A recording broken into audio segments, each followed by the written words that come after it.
G'day YouTube, how the heck are we doing? It is Foul Play here, and we are back for the fifth and final match of this Pioneer League. We lost the die roll versus Arushi, and we see this hand. It's hand with like Scroll Vigilance, Combat Research, Audacity. I am tempted to keep this and test it out. I mean, the league's gone awful so far. Let's have some fun with it. Let's keep some wacky, risky hands and see what happens. Oh my goodness, it's a black deck again. Oh no, not like this. This black deck has white in it as well. Lovely. That's how we lost our first two matches of this league, was to like a mono black deck and a black red deck. All with a plethora of removal, and I guess we're going to be aggressively mulling to our Glade Cover Scouts for games 2 and 3.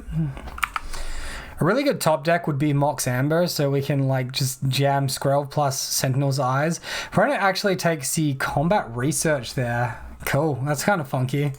Well played to our opponent. Griff spin off the top, not what we're looking for. Oh, okay, we're versing the Abzan vehicles here. Opponent discarding Seeker's Chariot. We do have some spicy tech in the sideboard for this matchup. Hitting land off the top. I guess we go flying and we go trample and get as much damage in as possible while we can get it in. We can't really raise our like toughness well because our only toughness aura is the Sentinel's Eyes, so this could get pretty dicey pretty soon. Maybe our opponent is a little bit slower and doesn't have the Greasefang in hand or misses the land drop or something. Oh, that's a good start. Opponent starts with attacking with Rafini's Informant. Cool, looks like the land drop is what happened. Playing Vessel of Necessity. Sacrifice to reveal the top 4 cards of your library. You may reveal an artifact, creature, enchantment, land, or planeswalker card from among them, put it into your hand, put the rest into your graveyard. And we do in fact find the Ethereal Armor. So now we have a real clock. We might actually be able to race our opponent here, short of them having a Fatal Push. We can't beat Fatal Push anyway though, so I'm going to pretend they don't have it and just start attacking. Cool, we get in 9 damage. Our opponent goes to 5. They're breaking the vessel. 4 cards enter. We see Wither Bloom Command. Destroy target non-creature, non-land permanent with mana value 2 or less. Target opponent loses 2 life. You gain 2 life. They can choose 3 of these. And target creature gets -3, -1. That's not going to cut it. Grizzly Salvage. There's the Greasefang. I guess Greasefang to hand, but it's going to be a turn too late and our opponent concedes. We get the victory. Huge. Alright, here we are. This is a Greasefang deck. Most of their main deck interaction is Thoughtseize. Doesn't look like this one has too much interaction. I believe Can't Stay Away is actually a removal spell though. The main objective of this deck is to get one of their vehicles into the graveyard, either the Seeker's Chariot or the Pahelion. They then bring that card back with Greasefang. And it gets to enter the battlefield with haste, tapped and attacking. It goes to the graveyard afterwards. It's a whole bunch of annoying, steaming pile of mess. The main thing our opponent is doing is a lot of cards to get cards into the graveyard. Stitcher's Supplier. We saw the Grizzly Salvage, the Satyr Wayfinder. From sideboard, they have a lot of they have a lot of creature destruction, enchantment destruction, hand disruption. That's what we can expect. Alright, so in this matchup we want the Rest in Peace for obvious reasons, because it is that graveyard hate and it is going to remove our opponent's creatures from the graveyard. They're going to have to cast the Chariot the old-fashioned way. They're probably not going to be able to cast the Pahelion. Hallowed Moonlight is really good because it removes all the creatures that enter the battlefield. So that's going to be all the tokens. The vehicle will still enter the battlefield, but it nerfs them down pretty darn hard. I think we want to take out a little bit on our 2-drops. Light Pause is probably still our best creature here. Generous Visitor is probably a bit slow and weak. So realistically, we need to drop another 2 cards. I guess it's just a Mox Amber. After that, Flying's a little bit weak because our opponent has a lot of flying. So we'll go with that. We'll submit that. Hopefully we get a good games 2 and or 3. Oh, pardon me. Can't Stay Away returns a creature card with mana value 3 or less from your graveyard to the battlefield. So that is not creature disruption. Apologies for that mistake there. All right, so here we see... I think this is a pretty reasonable hand. It's one land short. It's good into Thoughtseize because we still have a game plan. It has interaction for our opponent. It has good auras. We just need a top deck 1 to 2 land and then more action after that. So I'm going to keep this. Obviously, it's not got a Glade Cover Scout. That bit could suck, but we could mulligan to a Glade Cover Scout, no other creatures, and our opponent Thoughtseizes us just like this. Alright, so our opponent does take the Light Paws away. I will go for the conserving my life total route with the Temple Garden. I don't really want to let my opponent know that I drew Temple Garden, but the 2 life could be valuable, so I'm going to value it. Opponent holding up all this. I think we branched off Pathway. I think we hold up Hallowed Moonlight. It seems like our opponent is probably going to like Grizzly Salvage here, or whatever the instant speed one is. Yeah, Grizzly Salvage. They're likely going to Pythelion to the graveyard. I want to hold up this Hallowed Moonlight for what our opponent is doing. Opponent choosing Temple Garden there, Temple Garden into play. All right, and they do pass back to us, and there is potential for them to have creature removal at this point, I suppose. I think we go for it here, just because we can creature plus draw trigger, get a draw effect. We're going to take some damage because the land we drew was indeed another Temple Garden. At least we get our card draw here. Removal in response, that's fine. That's the best we really could have hoped for in face of our opponent holding up mana anyway. It's always going to be more efficient for our opponent to hold up that Fatal Push than what it is for us to hold up the Hallowed Moonlight. It looks like our opponent is just holding a fistful of removal though. I guess we go again with the Sentinel's Eyes, this time from the graveyard. Get another card draw trigger. Eat another removal spell, Vanishing Verse this time. I guess that's probably in place of Abrupt Decay, really. And we draw the Ethereal Armor. Okay. Digging closer to that creature, but we're not quite there yet. Our opponent's just holding up mono creature disruption currently this game. This is probably a decent time to put Gigantha in hand. I know we just drew Skrelv, but I think I'd prefer to double creature with the Skrelv. We are going to have to discard a card here though, which is a little bit embarrassing. I guess that's something I should have considered. Maybe we should have Skrelv for that. Probably Kaya's Ghost Form. We'd be drawing to like Mana Confluence and our opponent would have to tap their mana. Thoughtseize. Okay. Take your pick of the litter, opponent. They probably take Skrelv. Gigantha, they have more time to answer. Okay. Maybe they have Fatal Push in hand then, and that's indicative of that. So I think we Skrelv here. I think we Cartouche to bait the removal spell. And then we can set up for a Light Pause next turn. Still, our opponent is doing nothing to increase their own game plan. So... destroy target creature or planeswalker that's green or white, you gain 1 life. I mean, I don't know why they need specified green-white hate, but hey, maybe that's better than Abrupt Decay for some reason.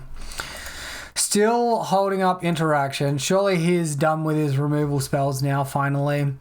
Let's see. Audacity. Holy shiitake mushrooms. And another removal spell for our opponent. 2 cards in hand.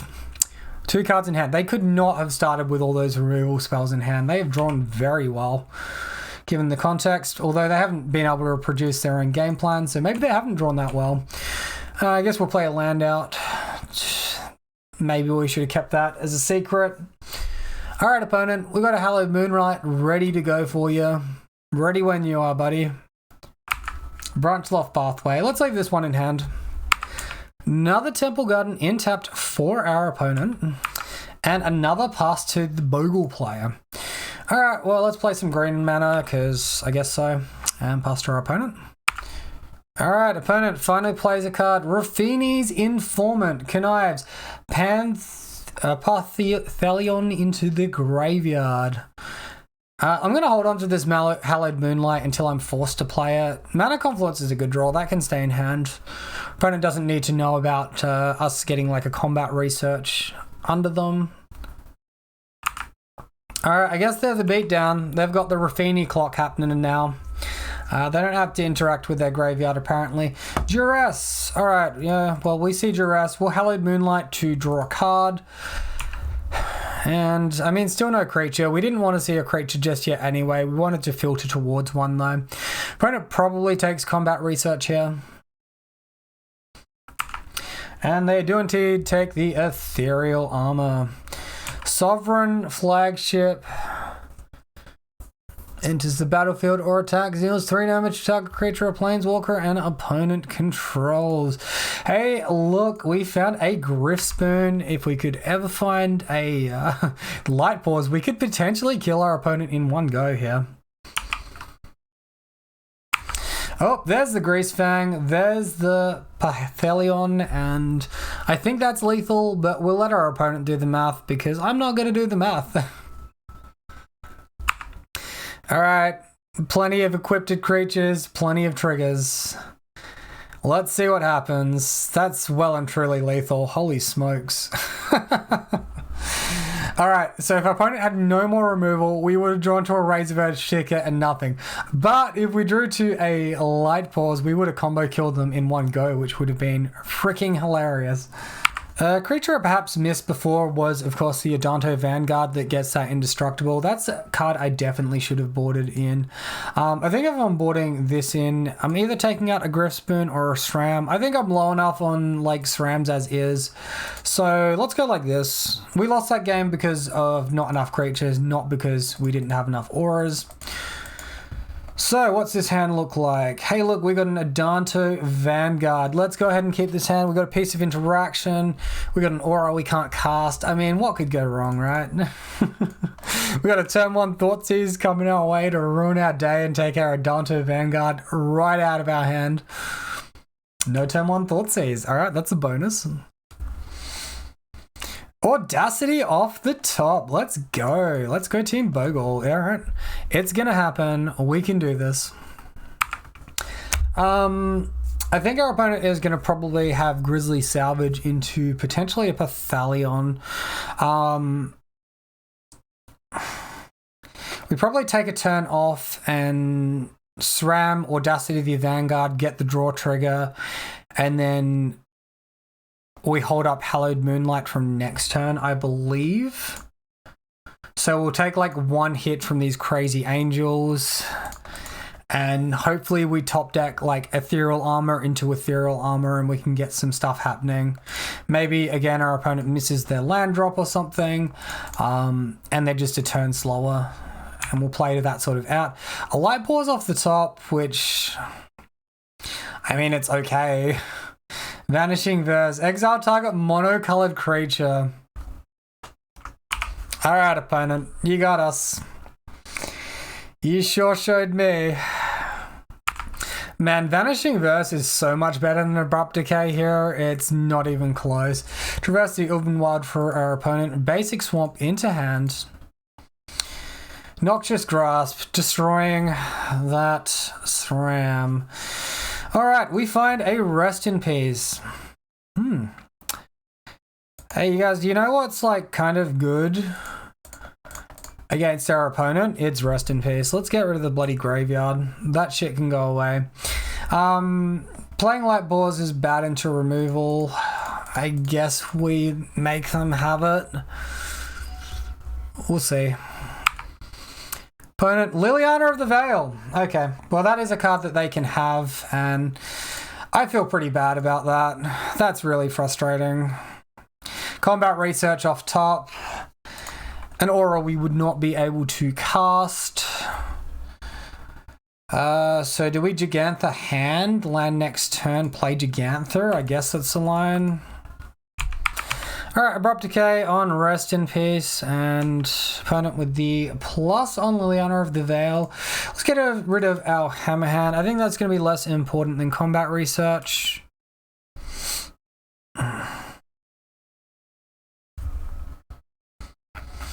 Audacity off the top, so that is not a land drop for a creature. Parthelion into the graveyard for our opponent. This is really not a good spot to be. I guess we discard the combat research to Liliana of the Veil. We held up Hallowed Moonlight for the Greasefang effect, and now our opponent's got a Liliana on 3, so this is going to be pretty hard to win through. No Cartouche of Solidarity in hand either. You fucking suck, opponent. I hate you. He's just got it all this game, doesn't he? Our opponent takes the Audacity instead of the Gigantha. That's pretty gosh darn curious.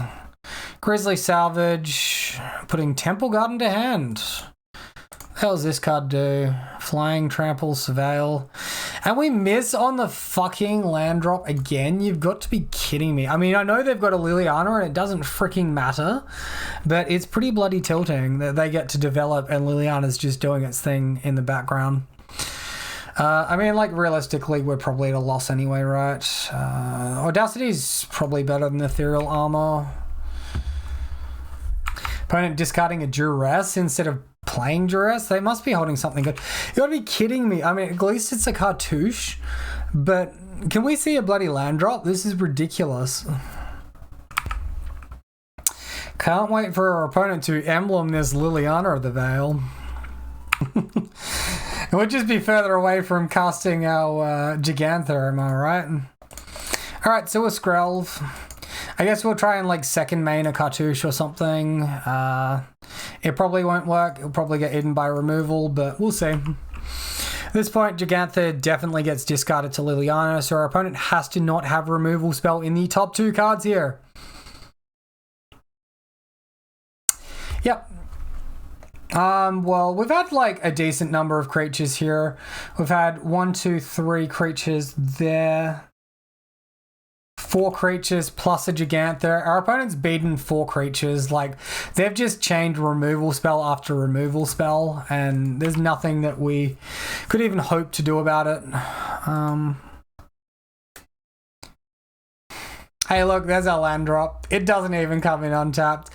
All right, GG to our opponent. Congratulations. All the marbles are yours. Alright, so that was a pretty brutal and savage league in pretty much every respect, really. So first and foremostly, I think we rolled a lot of bad matchups.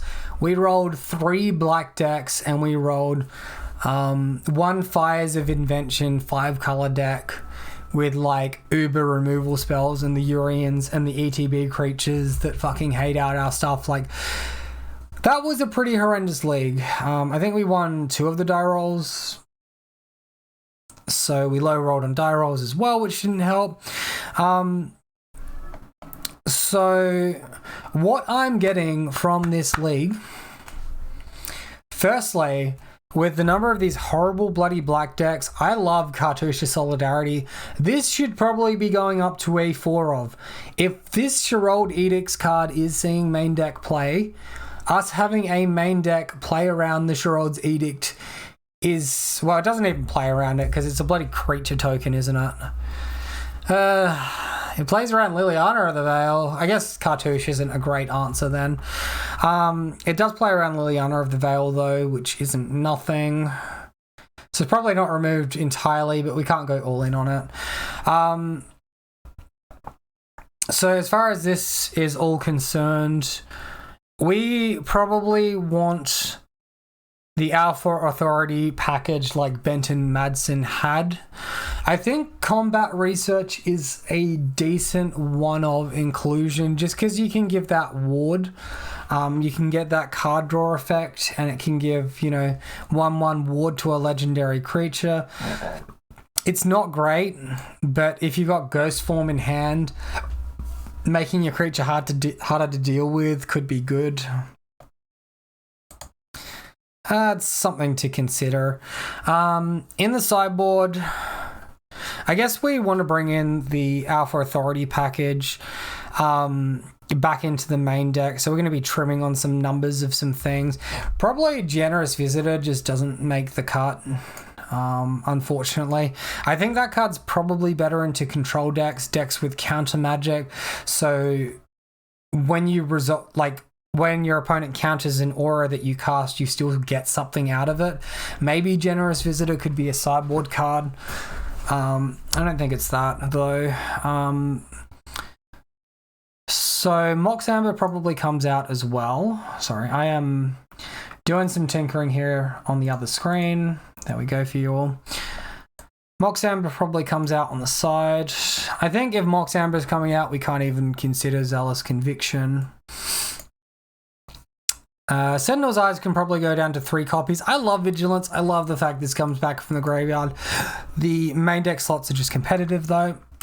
We're probably also back down to 3 copies of SRAM. So that gives us 6 2-mana spells. That's pretty good, right? Alright, so bringing back in the 1 Warbarrow Blessing, the 1 Alpha Authority, the 1 Rune of Sustenance, and the 3 All That Glitters. That takes the deck back up to 60 cards. I don't think it's like an amazing answer because like entirely on its own, because Leyline Binding is a big bitch. Vanishing Verse also was quite troubling for us. I think Vanishing Verse gets a little bit less play though than what Leyline Binding does. Alright, so here's the deal with the sideboard. I'm not entirely happy with our sideboard options considering what the metagame is doing with all its this and that's.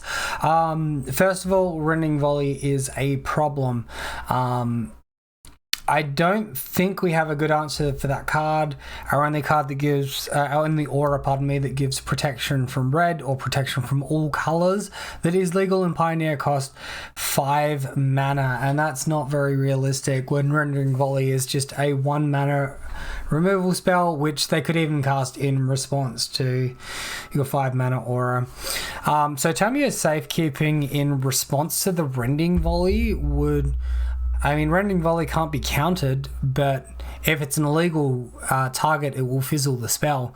So, target permanent you control gains hexproof, indestructible until end of turn. You gain 2 life. It's also pretty decent into Leyline Binding because it can protect your auras, it can protect your creatures against Chain to the Rocks as well. So I think Tamiyo's Safekeeping could actually be worth exploring again. I know it wasn't in Benton Madsen's list, but it's got me thinking, and it solves a lot of problems that we're having at the moment. The other problem we're having at the moment is I don't actually think Rest in Peace is a very good sideboard card against the Vehicles deck. I just don't. Every time I've played it against them, they've just had the option to remove it before it's done its function. What I would really like is like a Fairy Macabre effect so that they get that Panthelion into the graveyard. They go to the beginning of their combat with whatever the creature is on the battlefield. It returns the vehicle from the graveyard to the battlefield, but like as they go to the beginning of their combat, or as they target the Panthelion, we target it in response with Fairy Macabre and we exile it instant speed. What I'd really like is like a Surgical Extraction or something as well, which exiles it completely from their deck. These cards are not legal in Pioneer, unfortunately. Our other options for Graveyard 8 are Graft Digger's Cage, which doesn't do anything in the matchup where we need it most. Relic of Progenitus and Soul Guide Lantern, they're about even with each other. Both of them have an option to be sacrificed and to draw a card. So if your opponent's going to destroy your Rest in Peace anyway, at least you can draw a card. I would say Relic is probably the better of the 2 cards in my opinion over Rest in Peace. And the other option is Leyline of the Void. sort of similar to how you would board in Leyline of Sanctity. You would probably have 4 copies of Leyline of the Void. The issue, or the good thing about it is it dodges Abrupt Decay. The bad thing is it's really bad into Vanishing Verse. So I think Leyline of the Void is just not going to be good enough. I think with like all these cards, oh, and there was also Scavenging Ooze as well, but that dies to all their creature removal on top of all of their exiling, like with Vanishing Verse for enchantments and such. So I don't think that's good enough. I think the best option is probably Relic of Progenitus. The only downside is it costs like 1 extra to activate immediately. It also forces you to exile your own graveyard when you do the 1 mana active. That's a small price to pay. One of the issues with Rest in Peace is that graveyard is a resource for us. Like, right, we've got our Sentinel's Eyes, we've got our Griff Spoons. We want to get these cards back from our graveyard in the long game, and Relic just isn't Rest in Peace doesn't let us do that. So I think Relic is going to be a better addition to the deck. So at the moment, the whole sideboard's looking a little bit clunky to me. I've got like a whole bunch of really good stuff I like. I don't like the Portable Hull. I haven't really ever liked the Portable Hull. I don't want to bring it in against other decks that have got a Portable Hull. I think I brought it in once this league to potentially take out a Thalia, but even then you're spending 2 mana to answer your opponent's Thalia. That's horrible tempo. And then your opponent probably just ossifications or Portable Hulls, your Portable Hull. So I'm going to be removing Portable Hull from the deck there. At this point, still 18 cards in the sideboard. There's some decisions to be made. I think Adanto Vanguard stays. I think just given how much creature removal there is, Tamiya's Safekeeping is probably going to be a winner. I kind of like Extraction Specialist, sort of as a one-off as well. It's just not amazing though. It has like overlapping responsibility with Tamiyo's Safekeeping. Tamiyo's Safekeeping is preventative versus Extraction Specialist, which is a better top deck in the late game technically, versus like if your thing's already gone. But Tamiyo's Safekeeping is better in hand, and it's so much more mana efficient than Extraction Specialist. I think Extraction Specialist just probably needs to go. I think this could be greedy. I want like another Beseiju in the main deck with the land base.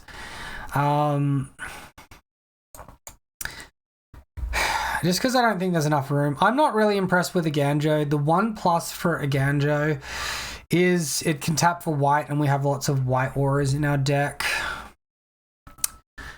We're not doubled up on legendary Beseijus in the main deck. I'm going to tentatively take out Aganjo for 1 league, just because the sideboard slots are so competitive here. Now, Rest in Peace was at just 2 copies. We have the option to go 2 copies of Relic. We have the option to cut a Beseiju, which doesn't seem super wise. We have an option to cut Hushbringer or Hallowed Moonlight. I think Adanto Vanguard stays. I think that card's too good. Well, I have got 1 sideboard slot to pick between over the next week and a bit before I jam my next leg.